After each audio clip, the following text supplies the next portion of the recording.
Hello children, today we are going to learn the third poem of Beehive, Rain on the Roof.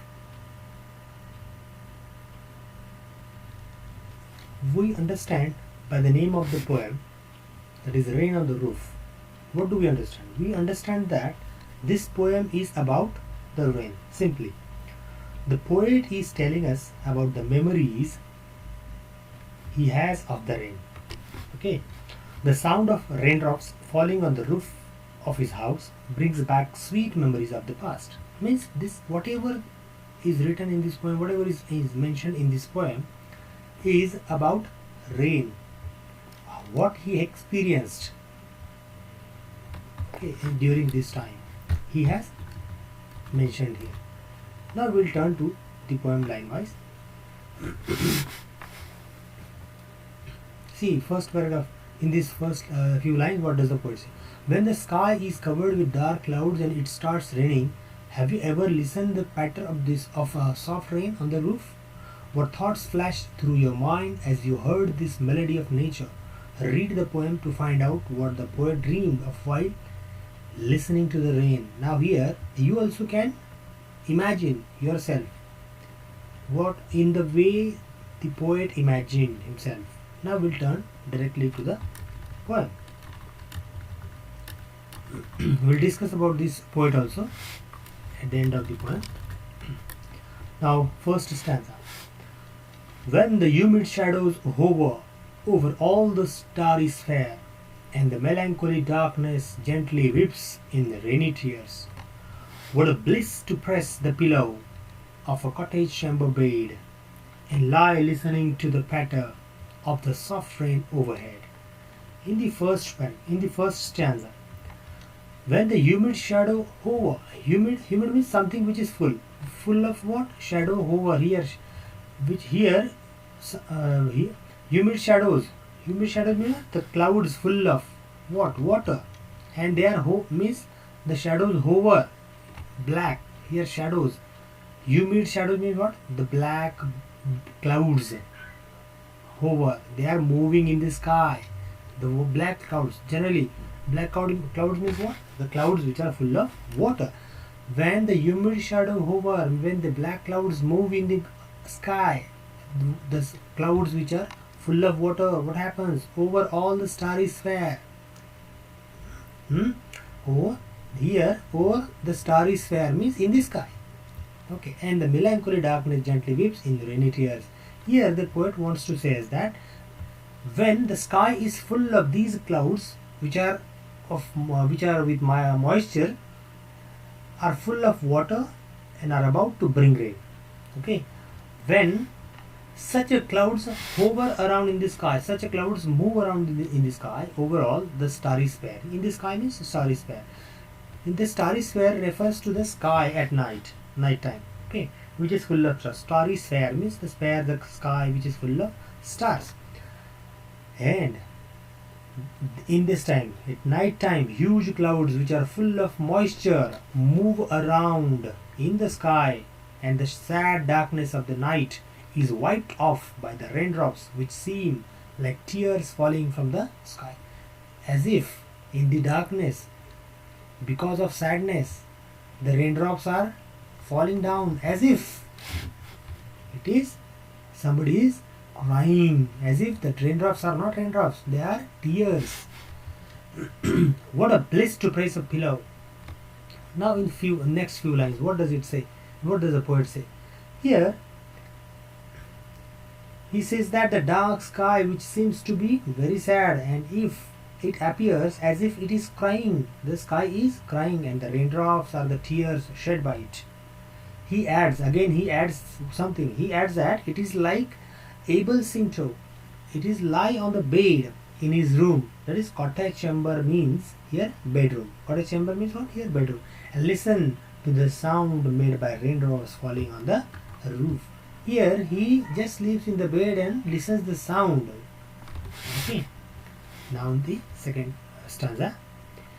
Every tinkle on the shingles has an echo in the heart, and 1,000 dreamy fancies into busy being stirred, and 1,000 recollections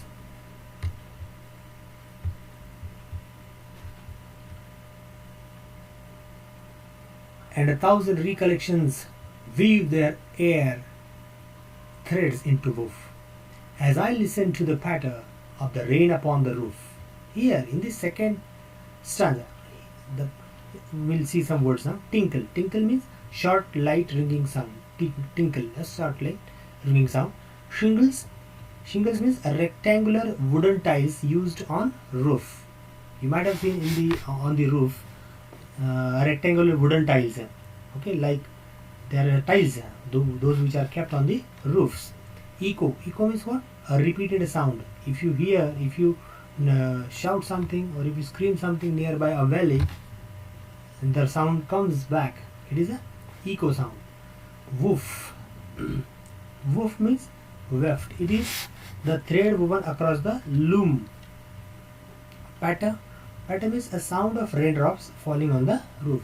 Okay. It is also in first stanza. Okay. Now we'll see now what is given in this second stanza. Here in this stanza, the poet is expressing his feelings when his heart, the raindrops falling on the roof of his house. He is feeling. Okay, his feelings are given here. How he feels when the raindrops are falling on his roof. Every tinkle on the shingles, on the tiles, every sound, raindrops sound, it echoes in the heart.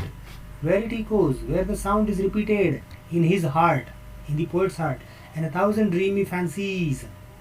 He says that every tinkle of the shingle has an echo in his heart. Whenever he hears rain falling on the rooftop, the sound repeats in his heart and in his dream. He has many different fanciful imaginations when the drops are falling on the roof. He has many fanciful imaginations. He adds that this sound of rain falling on the rooftop creates many new different dreams in his mind, and into busy being start, and 1,000 recollections weave their odd threads into woof. Here, these types of feelings, the raindrops, the sound, okay, these things create many things in his mind. It recollects many memories of the past which come back into his mind as dreams. He recollects many past memories. So he says that as he listens to the patter of the rain upon the roof, he has many new dreams in his mind, and the memories of the past come back in the form of dream. Here, what does this poet says that? He says that as he listens the patter, he listens the sound of the raindrop on the roof, he has many new dreams in his mind. He starts thinking in different way, and the past thoughts come back in his mind, in his dreams. Now the third stanza. Now in memory comes my mother. See, in this second stanza he says that there are different types of memories, different types of thoughts come in my mind. So in third stanza he says, now in memory comes my mother, and she used in years agone to regard the darling dreamers. Here she left them till the dawn. Oh, I feel her fond look on me as I listen to this refrain, which is played upon the shingles by the patter of the rain. Here. Now here, ear. Ear means old poetic word, that is before. Ear. Ear means before. Dawn, the daybreak. It's a particular time from which you can say that now it's the daytime started. List means, that is poetic word for listen. Here actually we make we use as a list. List means a particular combination of something, list. But here list means listen. It is an old word, old poetic word, list. And refrain. Refrain means a repeated part of a song or a poem. Refrain. Okay. Here, what is the repeated part of a song or a poem? Here, repeated part of the rain or raindrops. Okay. Now we'll see what is given in this stanza. Here, the poet introduces his mother. Here, poet says about his mother. He says that he is dreaming of his mother. He is dreaming of his mother. as he had told in the previous stanza. In this first stanza, in second stanza we have seen that he is recollecting his memories, past memories. Okay, it is the memory of his mother who is no longer alive. But in third stanza he says that he is remembering his mother, but now she is not alive. Okay, in the past she used to love him a lot. In the past she used to love him a lot, and she used to consider him a darling, and she would let him sleep till daybreak and have sweet dreams. She used to let him sleep until the dawn time, and she loved him a lot.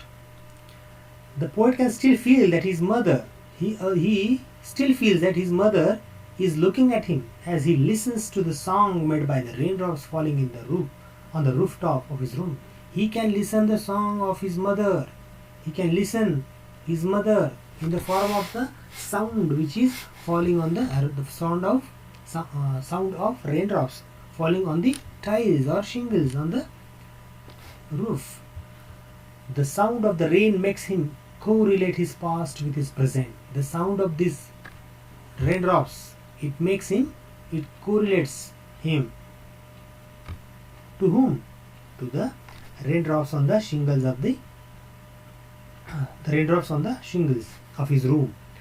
That is why the poet is moved by the sound of the raindrops on the shingles of his room. Whenever he hears this sound, which sound? The raindrops, the sound of the raindrop. It brings back memories of the past. He is reminded of his mother. It brings the memories of past. He reminds the memories of his past. And here in this third stanza, he says that he reminds the memories with his or of his mother. Okay. Here we'll miss during rainfall. He is sitting in his room, in his bedroom. He just listening the sound of the raindrops on the shingles or on the tiles of his roof, and that sound reminds him. That sound reminds him many things. He recollects his past dreams, and he reminds his mother as well as his mother and his good memories of his mother. Here, now we'll see some rhyme schemes also in this poem. Now see, the rhyme scheme of this poem is A B C B D E F E. A B. Now here hover. Okay, spears, darkness, and tears. Now here A, B, C, B. Why B and B? Fourth line. Spears and tears. So A, B, C, B, and D, E, F, E. Here pillow, bed, patter, head. Here rhyming scheme is A, B, C, B, D, E, F, E. Now in the first stanza, some poetic devices are also we can discuss. Alliteration. Alliteration means here the repetition of consonant sound in two or more consecutive words. Here humid hover, humid and hover. It is an example of humid hover. It is an example of here h sound is repeated. Starry sphere, repeated alliteration. It is repeated. Okay. Press pillow. Here press and pillow, alliteration. Lie listening, alliteration. Example of alliteration. Now the second one is onomatopoeia. Onomatopoeia, here the use of sound words to create dramatic effect and auditory imaginary. Okay, onomatopoeia. Patter is the use of sound word here. Patter, for what is used? What patter? Patter word is used for the sound. So it is sound made by the raindrops. Okay. Which raindrops? The raindrops falling on the rooftop. These are okay, these are onomatopoeia. I mean the use of sound words to create dramatic effect. These are the sound words, but they are used as if they are real sounds. Okay. Then personification. Personification means treating a non-living thing as a living thing. Personification. If something is non-living and we consider it as a living thing, as if it is living, and we are treating that word as a living being. So what are these examples? Treating. Okay. Darkness has been personified when it says that it is sad. Darkness. Okay. Here Melancholy darkness. Here darkness is sad. Means here who becomes sad generally? Human being. But here darkness is sad. Means here it is personification. Melancholy darkness. Transferred epithet. Now here the use of an adjective with a noun when it refers to another noun. In melancholy darkness, the darkness is not melancholy but it refers to the sad people. Okay. Transferred epithet. Okay. Now here in second stanza we'll see here also alliteration, the repetition of sound consonant. Okay, which are these here in second stanza? Now in second stanza alliteration, here busy being. In second one is busy being. Sound b is used, consecutive words. Okay, busy and being. B sound is here. Their thread. Okay, their threads. Then rent roof. Okay.